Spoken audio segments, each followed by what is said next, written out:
നിങ്ങളുടെ ഇഷ്ട പരമ്പരകൾ എക്സ്ക്ലൂസീവായി സൺ നെക്സ്റ്റ് ആപ്പിലൂടെ തികച്ചും ഫ്രീ ആയി ഇപ്പോഴേ ആപ്പ് ഡൗൺലോഡ് ചെയ്യൂ. അതിന്റെ നെഞ്ചിന്റെ ഭാഗത്ത് ഒരു പൂ തുന്നി പിടിപ്പിച്ചിട്ടുണ്ട്.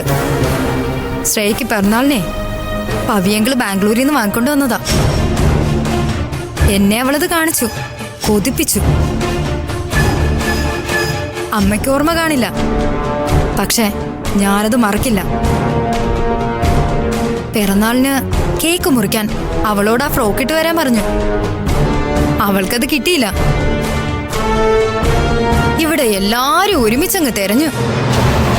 അടുക്കളയ്ക്ക് പുറത്ത് കത്തി കരിഞ്ഞു കിടന്ന ആ ഫ്രോക്കിന്റെ പൂവ് തുന്നി പിടിപ്പിച്ചത് മാത്രം കരിഞ്ഞിട്ടില്ലായിരുന്നു. എന്നെ അന്നമ്മ ഒരുപാട് തല്ലിയിട്ടും ഞാൻ കരഞ്ഞില്ല. അന്നു മുതലേ തുടങ്ങിയതാ. അവൾക്ക് വീണ്ടും എല്ലാ സൗഭാഗ്യങ്ങളും വാരി വാരി കൊടുത്തു. എനിക്ക് ഒന്നും കിട്ടിയിട്ടില്ല. ചോദിച്ചാ അമ്മ പ്രാരാബ്ധങ്ങൾ അങ്ങ് നിരത്തിക്കോളും. അത് ദാരിദ്ര്യം കൊണ്ടൊന്നൊന്നും അല്ലെന്ന് എനിക്ക് നന്നായിട്ടറിയാം. പണത്തിന്റെയോ സ്വത്തിന്റെയോ കാര്യത്തില് അമ്മയ്ക്ക് ഒരു കുറവും ഉണ്ടായിട്ടില്ല.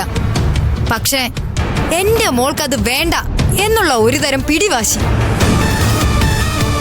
അച്ഛനില്ലാത്ത കുട്ടിക്ക് ഇതൊക്കെ മതി എന്നുള്ളൊരു വാശി.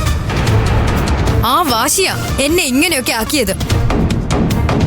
രൂപേഷിട്ട് മാത്രമാ അന്ന് എനിക്ക് എന്തെങ്കിലുമൊക്കെ വാങ്ങി തന്നിട്ടുള്ളതും എന്നെ സമാധാനിപ്പിച്ചിട്ടുള്ളതും. മുതിർന്നിട്ടും ശ്രേയക്ക് എല്ലാ സ്വാതന്ത്ര്യങ്ങളും കിട്ടി. അവൾക്ക് തോന്നുമ്പോ പുറത്തു പോവാ, എന്ത് ചെയ്യാം. വീണയുടെ കാര്യം വരുമ്പോ നിബന്ധന, ശാസന, പെൺകുട്ടിയാ, പുറത്തു പോകരുത്, കൂട്ടുകെട്ട് പാടില്ല. അവൾക്കതെല്ലാം ആവാം. നിഖിലിനെ അവൾ ആഗ്രഹിക്കാനും ഒരുമിച്ച് പുറത്തു പോവാനും സിനിമ കാണാനും തുടങ്ങിയപ്പോ ഞാനും ആഗ്രഹിച്ചു. ഏയ്, നിഖിലിനൊപ്പം പോവാൻ പാടില്ല, പേരുദോഷം കേൾക്കും.